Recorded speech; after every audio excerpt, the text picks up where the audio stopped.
विद्यार्थी मित्रांनो, at exam study platform या यूट्यूब चॅनलवरती स्वागत आहे। आज आपण पंचायत राज विषयी राज्यातील समित्या पाहूया आपल्या महाराष्ट्रातील, आणि ते ट्रिक्स आहे महाराष्ट्रातील NBK पाटील समिती, म्हणजे असं महाराष्ट्रातील NBK पाटील आहेत असे पर्सनॅलिटी असं लक्षात ठेवायचं, कारण याच्यामध्ये क्रम लावा वगैरे किंवा महाराष्ट्रातील कोणकोणत्या समित्या आहेत असाही क्वेश्चन कंबाईनला येतो किंवा कोणत्याही एक्झाममध्ये येऊ शकतो आणि आलेला पण आहे अगोदर कंबाईनच्या एक्झाममध्ये।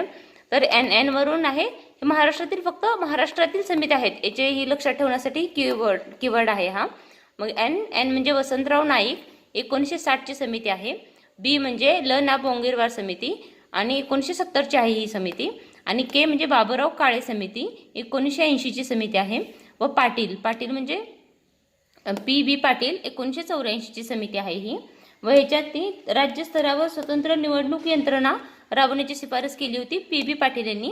आणि वसंतराव नाईक यांची शिफारस होती महाराष्ट्रामध्ये त्रिस्तरीय पंचायत राज राबवण्यासाठी, याची स्थापना होती। त्याची स्थापना झाली 1 मे 1962 ला। आणि व्हिडिओला लाईक करा, शेअर करा आणि चॅनलला सबस्क्राईब करा। थँक्यू।